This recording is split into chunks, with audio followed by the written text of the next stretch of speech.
Man, it has been an absolute battleground here on SoFi stock. I mean, this stock's the definition of a battleground stock, especially here in the $16.50, $17 range. I mean, this stock keeps getting closer and closer to breaking $16.50, and each time it's tested it these last couple of days and weeks, we've bounced off of it, but man, it looks like one of these times we're just gonna run right through 1650, guys. I mean, it's inevitable by the looks of it now. You know, we hit it today, we held it by a thread. We hit it yesterday in the pre-market, we held it by a thread. We hit it Friday, we hit it Thursday, we hit it maybe not Wednesday, but Tuesday of last week. I mean, this stock has held 1650 pretty nicely, but at the same time, what is it doing? What is it doing? It is making lower highs pretty clearly, right? If you guys notice the price action here on SoFi, it is putting in lower highs subtly recently, but day after day after day, very subtle lower highs. And that's not a great sign. We're digging ourselves deeper and deeper into this descending triangle. And I hate to be that guy that's like, yeah, I mean, the writing's on the wall. But, I mean, it is. The writing's on the wall. It looks pretty bearish. And, yeah, we got some good news, about this 15-point proposal. But, I mean, guys, that could backfire. They're not going to accept it. There's a lot going on there that, I mean, it's up in the air still. Do we really know what's going on? Do we really know what's going on behind closed doors? We don't. So, I mean, it's running a little bit in the aftermarket here. We closed at 1670. The stock's now pushing $17 in the aftermarket. But the reality is, man, one piece of news comes out tomorrow or the next day regarding this whole, 15-point proposal. Maybe by then the 5-day, the 5 days are up that President Trump said, about, oh, we're not going to hit their nuclear facilities or whatever for 5 days. If anything goes left in the next couple of days, the whole market's just going to give back this gain. SoFi is going to obviously give back this aftermarket gain. And the point is, I think it's going to go right through 1650. Even if that doesn't happen, honestly, even in just normal market volatility, or none of this is normal, that what we're in right now. But even if the market chops around a little bit, I still think SoFi could break through here by the looks of it until the charts prove me wrong. But right now, the bears are gaining an edge. And again, we've tested 1650 literally 5 out of the last 6 days or 4 out of the last 5 days. And we keep making lower highs. So we are going to take that out, in my opinion. And I've been saying this for a while now. And it's, you can't always nail the timing. It's tough to nail the timing to a T in the stock market. You guys know that. I mean, everybody knows that. But you can definitely nail the direction. But sometimes you might be off on the timing. But I think if we take out that 1650, I think we're going to go down not much lower. Like I've said before, I don't think we're going at 12, 13. I mean, we could. But I don't really see it getting there. I'm thinking anywhere from 1450 to 1550. That's where we'll find support. And think about it, man. Insiders are going to be buying like crazy at that point.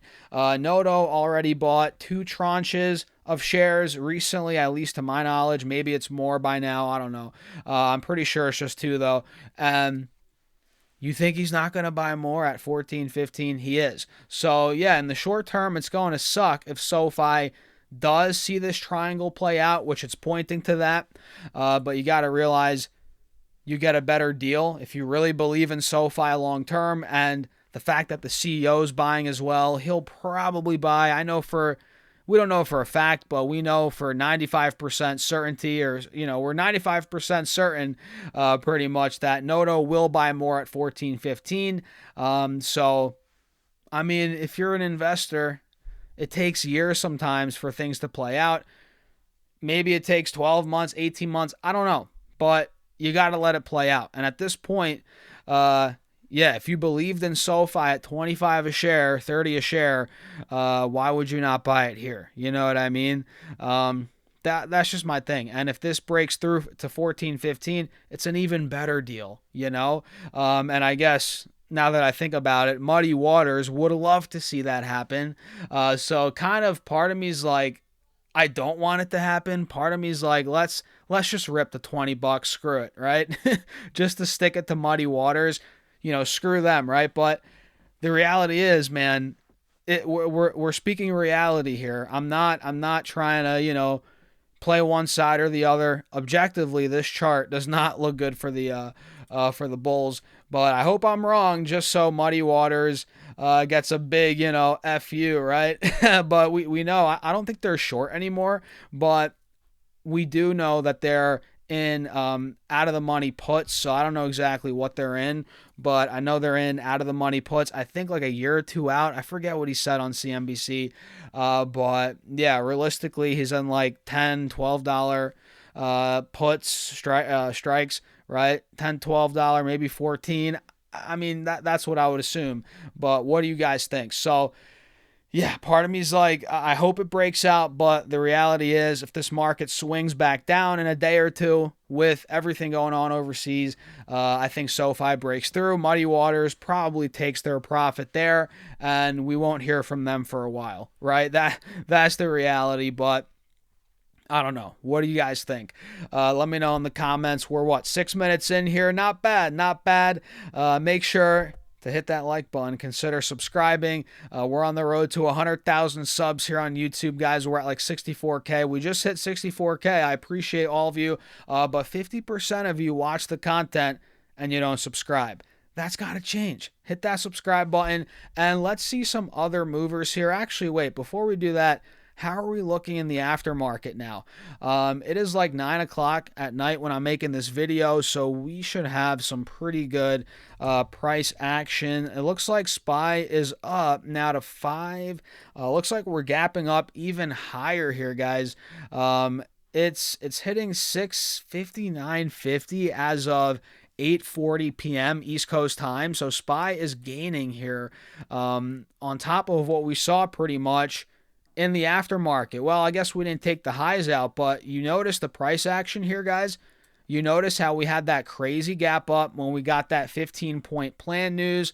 It then saw a little bit of a pullback, consolidated a bit. Now we're starting to take off as of 8:30 p.m. East Coast time. Now it's like 9 p.m. So that's pretty good. But I'm always looking on the other side here. Whenever we get good news, I question it. I question it. I'm always, I feel like you got to question everything these days. And I'm not jumping all in this market. I still have cash. I'm still in the position of, I guess you can say, power, because I have opportunities with cash in an uncertain environment. But I'm still invested, obviously, as you guys know. And at this point, I'm being super tactical with what I'm buying. I did nibble a little bit of Micron recently, as you guys know, but that's really all I've bought. And I'm not afraid to add more. But again, being tactical, watching what's going on day to day, keeping an eye on the news, what's going on overseas, what Trump's tweeting, everything he's saying. That's kind of what you have to do in this environment, especially if you're an active trader. And it looks like the Qs here are pushing as well. We closed at 583, pretty much 584, right? 583.98, pretty much 584. It went up to 592. We double topped there initially in the aftermarket. We then saw a bit of a drawdown, and now we're taking off again as of 8:30, 9 p.m. East Coast time tonight on the 24th, guys. And we're not breaking out of this downtrend by any means.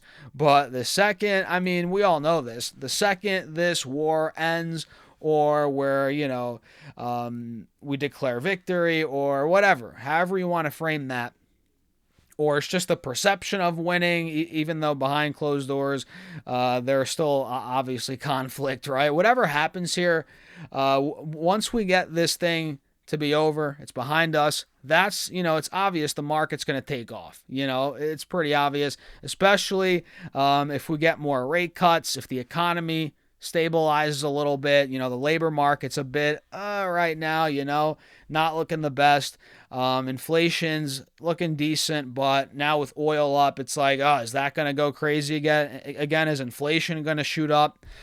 So we're in an interesting spot, no doubt, but once this war is over, oil comes down a little bit, we should be clear blue skies, at least for the short term. Who knows if something else happens, right? Anything could always happen. Anything could happen. A black swan could come. But yeah, we'll leave it at that, guys. Let me know your thoughts in the comments. And by the way, check out the Patreon if you want to see my actual portfolio, right? I break down and do portfolio updates every single week. You guys see all the stocks I'm buying, my real-time moves in that portfolio, my trades, my investments, how I'm selling options to create income within the portfolio.